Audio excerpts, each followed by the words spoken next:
Мы, украинцы, живущие в Германии, в статусе временной защиты. И нам Германия будет платить пенсию, когда мы доживем до возраста 67 лет. Вот, письмо из Пенсионного фонда Германии. Здесь четко об этом нам сказали. Мы живем в Германии уже 2,5 года, мы просто беженцы, и какое-то время мы получали деньги от джоб-центра. И вот в этом письме указано, что 20 месяцев, пока мы стояли на пособии джоб-центра, джоб-центр платил за нас взносы в пенсионный фонд Германии. И у нас теперь есть 20 месяцев пенсионного стажа, так сказать. Какие-то баллы там уже насчитаны. И в этом письме написано, что если мы будем платить взносы еще 40 месяцев, в сумме, чтобы набралось 60 месяцев, то есть 5 лет ровно, то мы будем иметь право получать немецкую пенсию. Даже независимо от того, что у нас не будет немецкого гражданства, будем жить по ВНЖ, или даже если мы уедем из страны, право получать пенсию остается. И нас эта новость просто шокировала. Ничего себе, как так? Мы что, можем стать немецкими пенсионерами? Мне, например, 55 лет, и до немецкой пенсии мне осталось 12 лет, я не мог и надеяться на это. И, конечно, есть нюансы. Если я продолжу платить в пенсионный фонд и буду платить минимальный взнос, который на 2026 год составляет 112 евро всего лишь, это добровольный взнос в пенсионный фонд, то, конечно же, у меня будет очень маленькая пенсия. За 12 лет, которые мне остались до немецкой пенсии, я заработаю всего лишь максимум на 70 евро пенсии в месяц. Представляете? То есть я буду платить 112 евро в месяц и в результате потом получать 70 евро немецкой пенсии. Ну, математика такая неутешительная, но зато есть свои другие плюсы. Если я буду платить даже минимальный пенсионный взнос, когда я буду пытаться перейти на другой статус в Германии, то этот факт, что я платил в пенсионный фонд, будет небольшим плюсиком, а может быть и большим плюсом в решении миграционной службы. Оставлять нас или нет, да? Но, естественно, они будут видеть, что минимальный платеж не дает мне нормальной пенсии, и они будут понимать, что человек все равно сядет на плечи социальной службы, социальной системы Германии. И тут я вам хочу привести некоторые расчеты, которые я сделал для того, чтобы понять, сколько мне нужно платить ежемесячно сейчас, чтобы за 12 лет у меня накопилась более-менее приемлемая пенсия, ну, например, 500 евро в месяц, да? Сейчас мне нужно будет ежемесячно платить около 800 евро, чтобы потом с 67 лет получить 500 евро ежемесячно. То есть сейчас нужно платить больше, чтобы потом получать меньше. И это, конечно, выглядит удручающе. Создается впечатление, что лучше откладывать в носок. Ну, например, те же 800 евро ложить под матрац, а потом, когда уже будешь старенький, вынимать оттуда, ну это будет 800 евро, а не 500. Но если я буду жить долго, например, долго, да, и после 60... сколько ты собираешься жить? Да. Сейчас надо решить. Этого я не могу знать, но если вдруг мне удастся прожить долго, то тогда, после 80 лет, уже будет выгодно. Есть более простое решение. Сама Германия придумала социальную систему, в которой человек не останется без денег, даже если у него пенсия очень маленькая. В Германии есть такая вещь, как Grundsicherung im Alter, то есть это базовое обеспечение по старости. Это социальная защита для малоимущих в Германии. То есть, по сути дела, вместо пенсии людям, которым мало пенсии, им доплачивают вот до прожиточного минимума. Это работает точно так же, как Bürgergeld в джоб-центре. Каждому взрослому человеку, то есть пенсионеру, так скажем, или не пенсионеру, но уже в пенсионном возрасте в Германии положено 563 евро в месяц, плюс оплата квартиры и медицинской страховки. Если у вас есть хоть какая-то пенсия, ее просто будет из этой суммы вычитать. Вот так оно работает. По сути дела, просто нужно дожить до 67 лет в Германии и иметь какой-то официальный статус. И тогда Каждому, кто остался в Германии, независимо от того, гражданин он или не гражданин, ему будут платить это базовое обеспечение по старости. Вот в доме, где жила наша мама, там есть человек из России.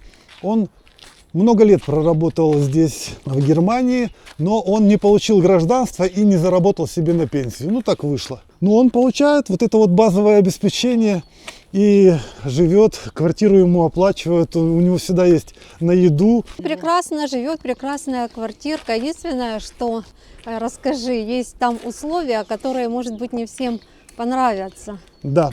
Смотрите, когда ты получаешь такое социальное пособие, ты не имеешь права надолго выезжать из Германии.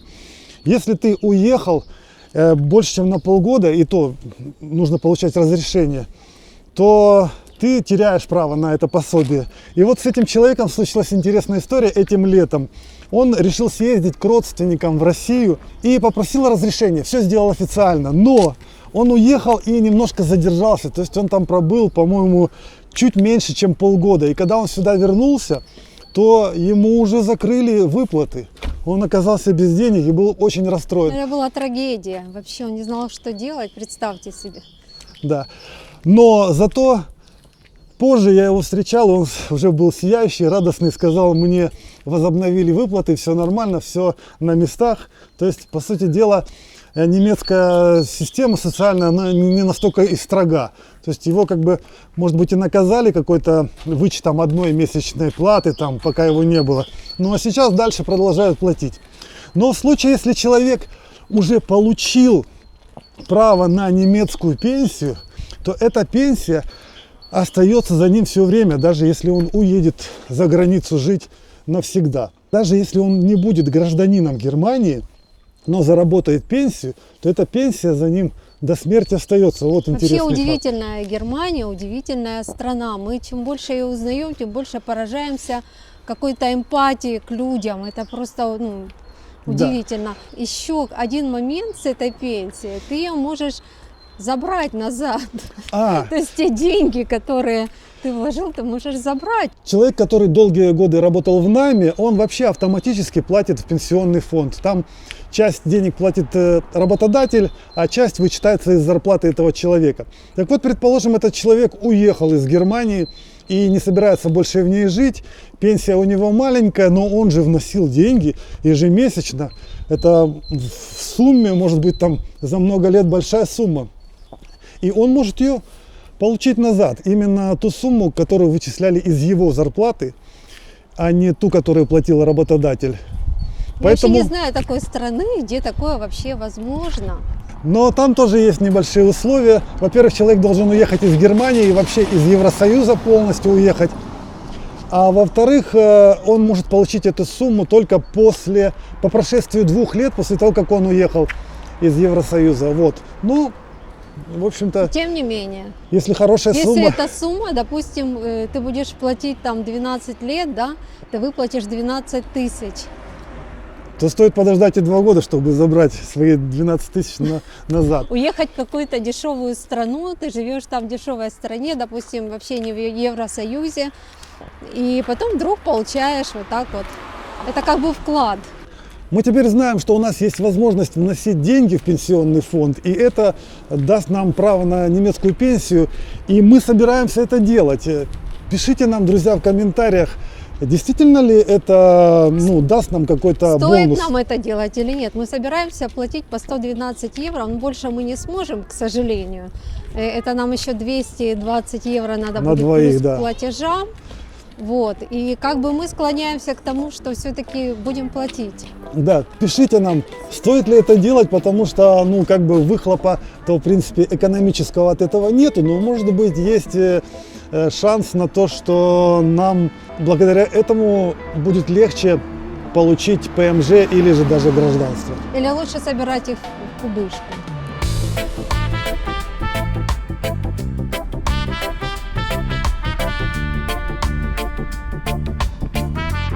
Всем привет, друзья! Вы в настоящем снежном моменте. Меня зовут Виталий, я живу в Германии и наблюдаю такое нечасто. В Германии выпал снег, и причем снег достаточно большой.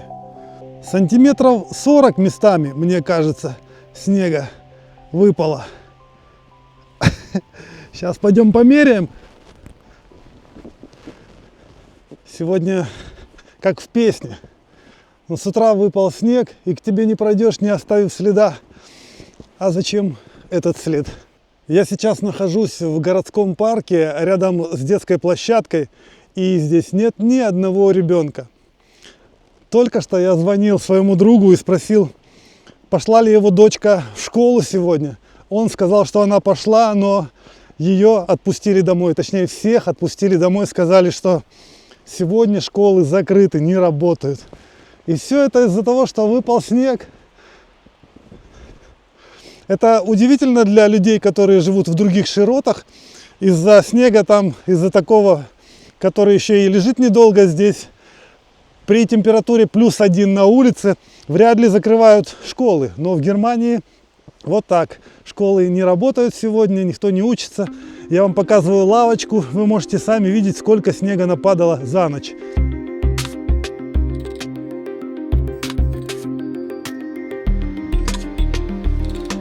Сейчас понедельник, 11 часов утра, рабочий день.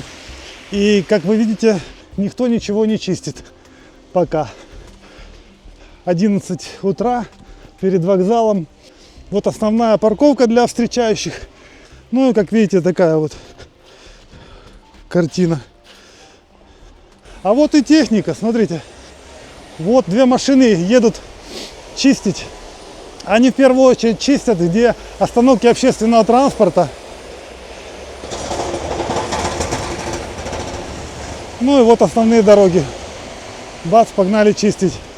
Я хочу узнать, сбились ли поезда с расписания. Потому что я слышал некоторое время назад, когда был снег в северных частях Германии, то поезда сбивались с графика, многие отменялись маршруты. А вот прибыл поезд на Штутгарт. Вот еще один поезд на Штутгарт стоит. Да, вот в DB навигаторе, то есть в навигаторе Deutsche Bahn, немецкой железной дороги, есть сообщение о том, что сегодня по всей стране наблюдаются перебои с движением из-за снега. Есть такое предупреждение, но, как видите, поезда ходят. Надо быть готовым, что некоторые поезда отменят. Автобусы тоже ходят. В общем-то, какого-то коллапса не случилось. Единственное, что я сразу же узнал, это школьники в школу не пошли.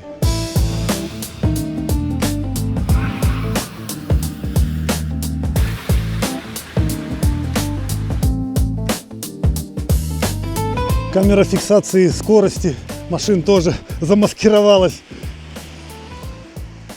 Но съемку она ведет с этой стороны, поэтому тут снег ей не мешает.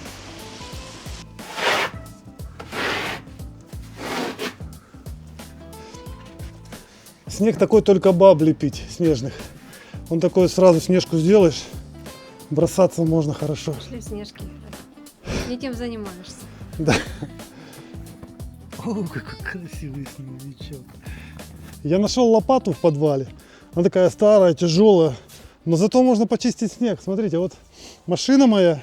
И с нее нужно обязательно счистить снег, потому что когда ночью, например, ударит морозец, там останется снег, то я вообще потом буду отковыривать это топором. Поэтому сначала поработаем при помощи вот этого инструмента.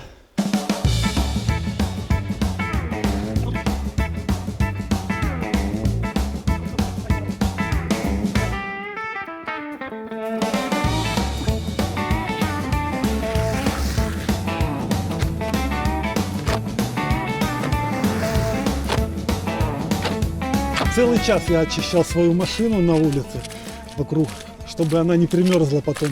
Хотел уже ехать на ней в магазин. Ладе нужны продукты для того, чтобы спечь какую-то вкусняшку сегодня. Да, мы сегодня будем печь булочки с корицей, называются улитки. Это очень простые булочки, очень легко их печь.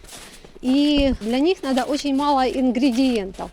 Поэтому сейчас идем пойдем за продуктами. и купим. Почему пойдем? Потому что я посмотрел на эти парковки. Вот. Сейчас сугробы все еще есть, когда они расстанут, непонятно. И число парковочных мест существенно сократилась. Люди поуезжали сейчас на работе, но стоит мне отъехать, как тут же кто-то займет мое место, и мне потом придется искать где-нибудь, где припарковаться. И, возможно, я поставлю не там, где нужно, и снова мне пришлют штраф. А я уже устал платить эти штрафы от 15 и выше евро за каждое неправильное паркование. А припарковаться правильно бывает иногда очень сложно, потому что нету мест. Здесь вот большая парковка завода ВМФ. Она полностью не почищена. Стоит в снегу. Ни разметки не видно, ничего. Просто снег. Это некоторые машины на свой страх и риск вот так вот позаезжали просто. Пробился сквозь сугроб. Первая машина проехала, прочистила колею. Видимо, этот бусик. И все, никто не собирается ее расчищать.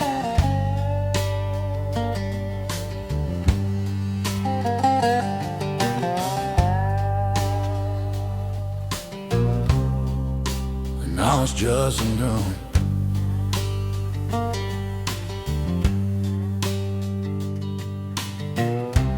Yelling about me. Never man you know.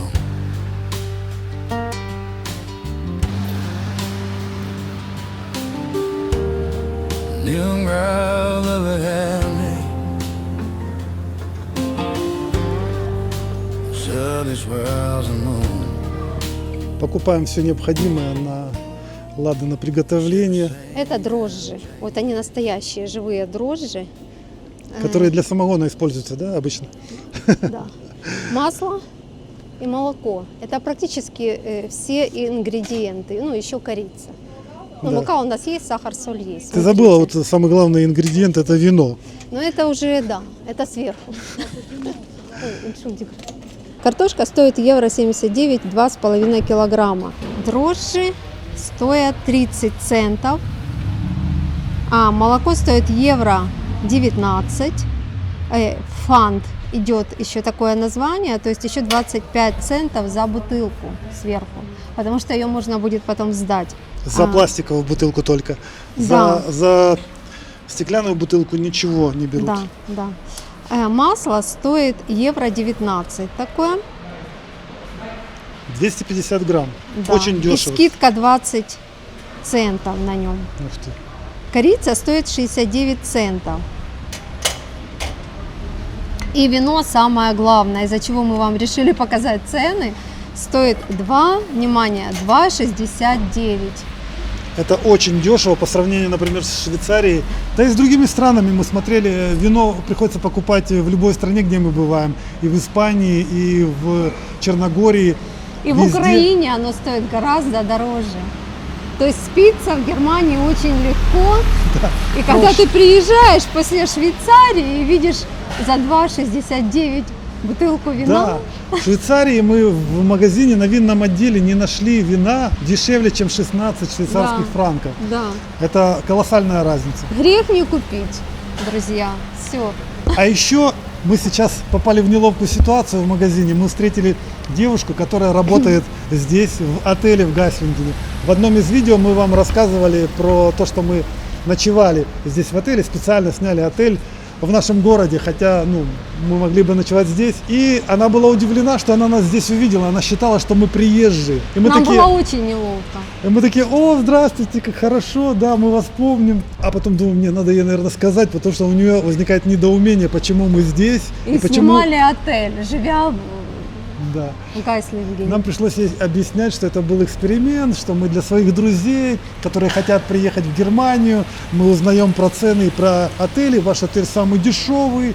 Самый хороший, нам очень понравилось. В общем, она расчувствовалась, растрогалась и сказала, для ваших друзей это будет еще дешевле, если вы позвоните по телефону, я поговорю со своим начальством и сделаем дешевле, чем на букинге. Все, пойдем, нам еще надо купить чашки красивые и чайник стеклянный, я не знаю, да, для нашего кулинарного канала, потому что у нас очень страшные чашки, если мы печем булочки, нам нужно обязательно красивая посуда, пойдем.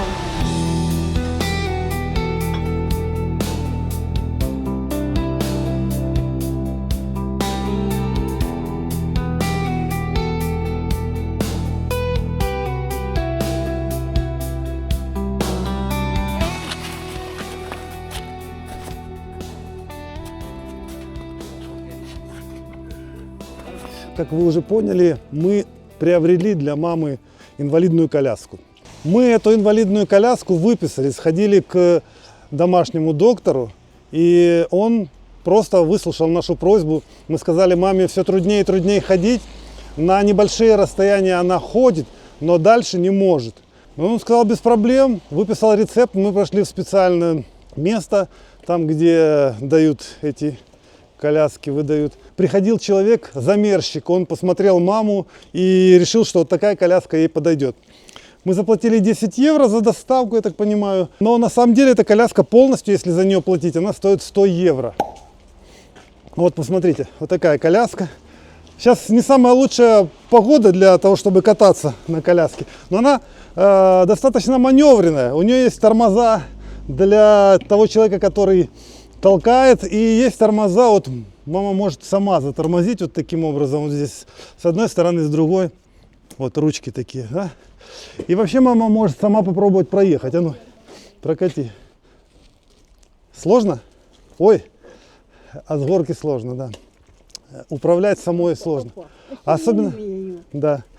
И особенно, если есть какие-то небольшие ямки, колеса маленькие передние попадают в эти ямки и застряют. Поэтому эта коляска предназначена не для того, чтобы она сама каталась, а для того, чтобы мы ее возили.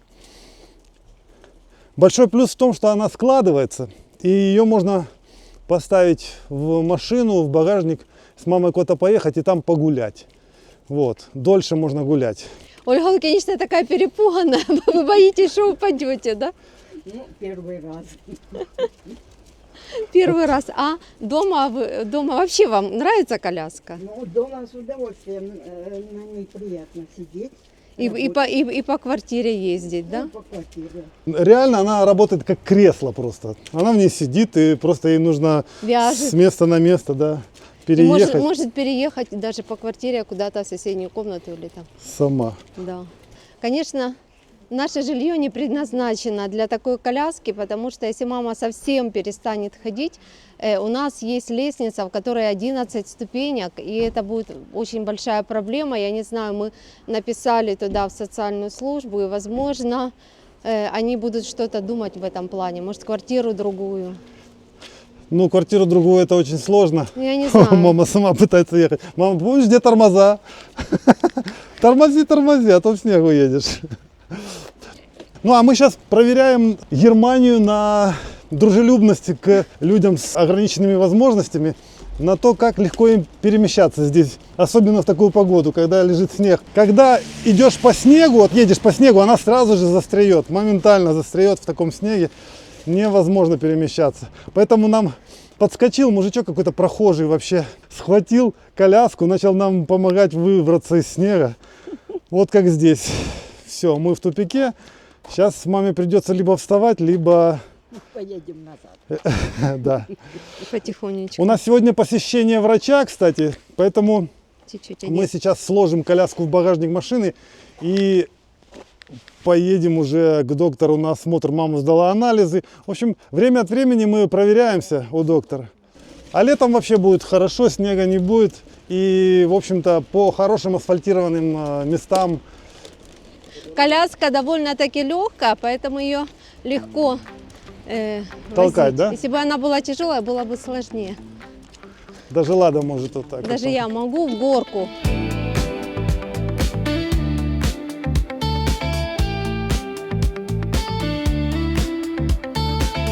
Сейчас попробуем эту коляску сложить в багажник автомобиля. Мы еще не пробовали, ни разу не тренировались, но она должна вмещаться. У нее есть откидные ножки такие, вот эти, можно их сразу снять. Вот, уже меньше места будет занимать. Ну и тут, по идее, просто так, сидушка. Просто поднимаем вверх, вот так вот, как-то. Вот, она становится такая плоская, Замечательно. но я боюсь, она все равно высокая. Как ее уменьшить? Придется, наверное, на заднее сиденье раскладывать. Вот посмотри, Ладусь, я попробую сейчас положить ее сюда.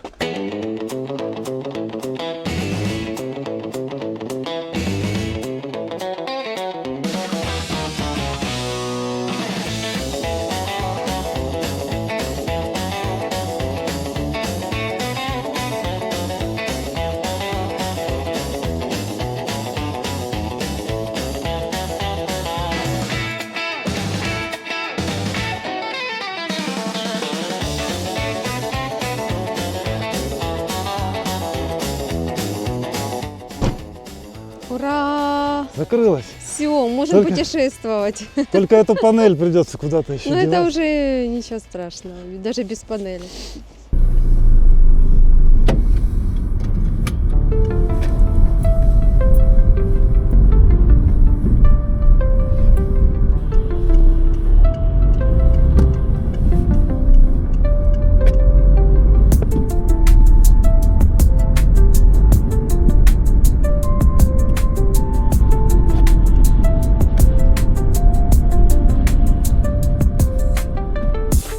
Лада придумала печь какие-то коржики, какие-то улитки, а у нее нету противня для духовки. Вот пришел я к Даниилу для того, чтобы у него взять противень. Противень нашли, но он, конечно, немножко Не самый презентабельный. требует ухода, так скажем. Ну, мы его застелим бумагой. Лада сказала, бери, застелим бумагой, а потом купим новый. Я вот хочу у Данила спросить, потому что наши зрители интересуются. Он сейчас учится на курсах вождения в Германии. Я в одном из видео показывал. И как идет его обучение, я еще сам не спрашивал. Ты каждый день ходишь на занятия? У меня в четверг и во вторник занятия. И при этом есть еще вождение. Они у меня сразу начались, эти часы, когда я езжу на машине. Они происходят даже чаще, чем эти теоретические уроки. Я уже наездил довольно много. Слушай, То есть у меня идет довольно интенсивное вождение. а у тебя же там их совсем немного, этих уроков, по идее. Каждый урок стоит от 50 да, евро Да. и до 90 с чем-то, да, насколько Да, я помню? да, я уже как бы так довольно хорошо 3 раза по 140 заплатил. Но это стоит того, потому что мне же надо освоиться, по крайней мере, с машиной. Я же на этой машине никогда, вообще на подобных никогда не ездил. А расскажи про машину немножко. Там все компьютеризировано, я могу нажать кнопку паркинг, и она сама будет парковаться.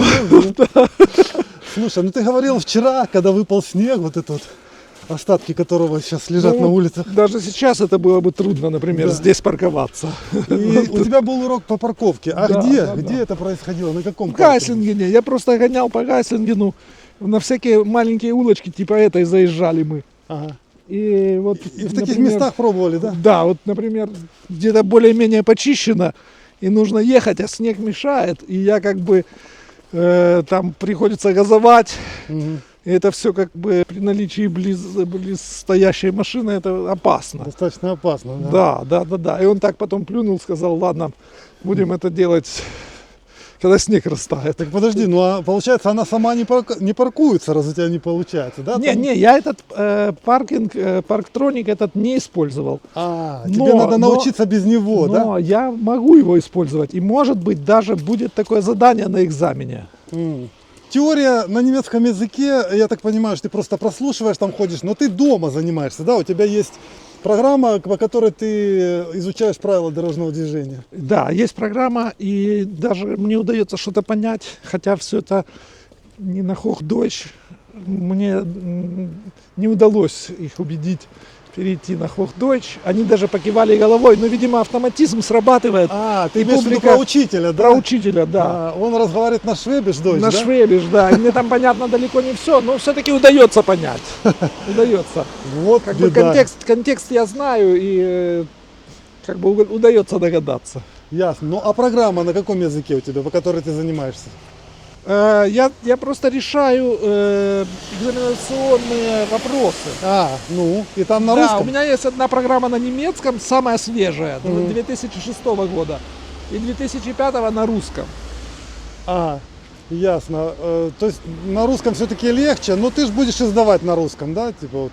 Да, эти вопросы отвечать можно на русском. Так это платная программа на русском или это бесплатно? На русском я взял бесплатную версию, а немецкую платную, А, ух ты, и сколько стоило? про-версию. Стоило что-то около 7 евро. А, недорого. Я просто зашел на этот Apple'овский маркет Ага. и там Скачал нашел. её. Да, Ясно. да. Наверное, не раньше апреля я буду это все сдавать. А, ясно. И только потом мы с тобой будем искать машину, да? Да, Если будут деньги, да? да. Понял. Ну ладно. Хорошо, Пойдем. зарабатываем. Удачи тебе в учебе.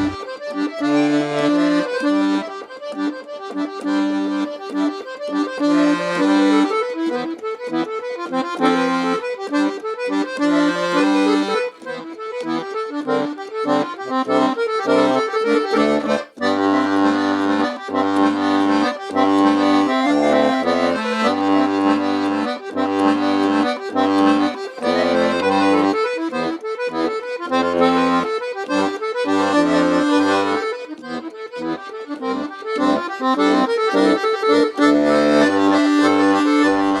Мы сегодня с вами затронули тему людей с ограниченными возможностями и как Германия помогает им. Например, вот нашей маме дали инвалидную коляску буквально даром. А вот стоит дом, обычный двухэтажный дом немецкий. И здесь, по-видимому, живет инвалид. Но это становится понятно по лифту. То есть к этому дому специально приделали лифт. Смотрите, его здесь не было снаружи. Для того, чтобы человек мог не по ступенькам подниматься. Видите, тут ступеньки не оборудованные. А чтобы мог на лифте спускаться со своей квартиры прямо на улицу. И это, наверное, стоит дорого. Я не знаю, вряд ли люди делали это сами за свои деньги. Вот я очень сомневаюсь. Я думаю, что государство в этом поучаствовало.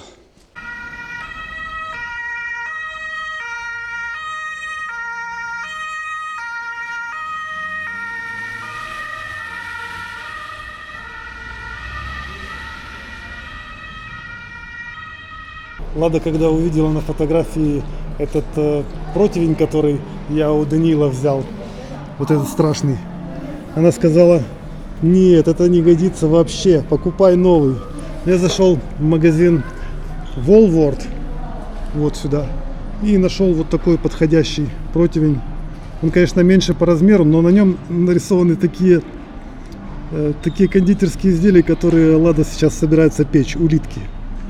Она говорит: вот этот бери. Так что купил за 6 евро. Пойдем выпекать наконец. Из этого небольшого набора продуктов мы будем готовить мои любимые булочки с корицей.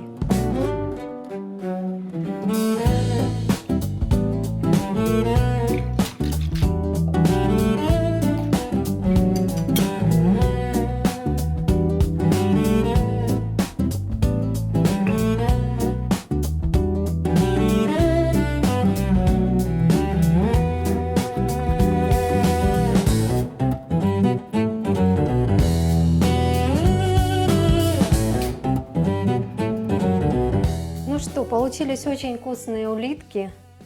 Вот. Но рецепт подробный этих улиток мы опубликуем на другом канале, который называется Tasty Moment. Это наш канал. Там есть и видео из Украины, и рубрика кулинарных рецептов. Вот. Поэтому заходите туда, там будет удобнее посмотреть отдельно ролик о том, как приготовить такие классные улитки.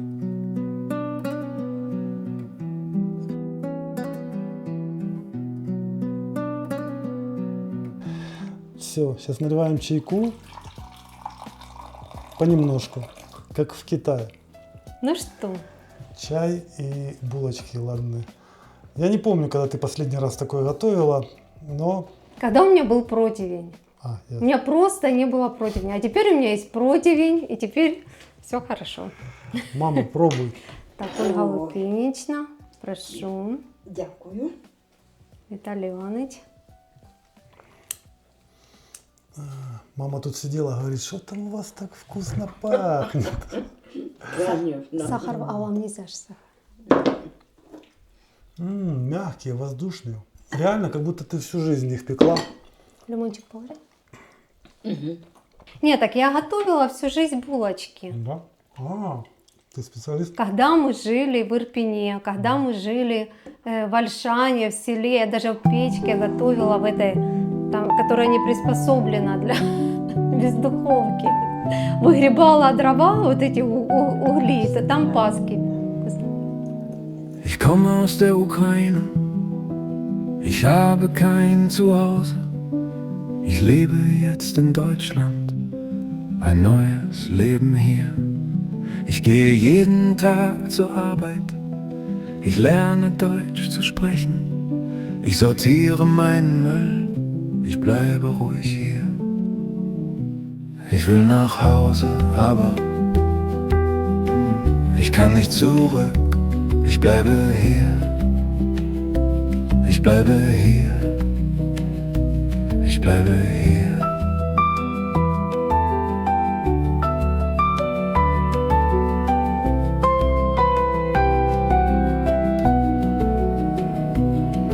Ich verdiene jetzt mein Geld, ich zahle meine Steuern, ich fahre Fahrrad durch die Stadt. Ich ich gehe allein spazieren.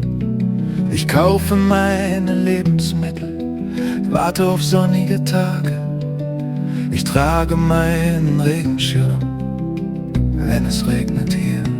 Ich will nach Hause, aber ich kann nicht zurück. Ich bleibe hier. Ich bleibe hier. Ich bleibe hier.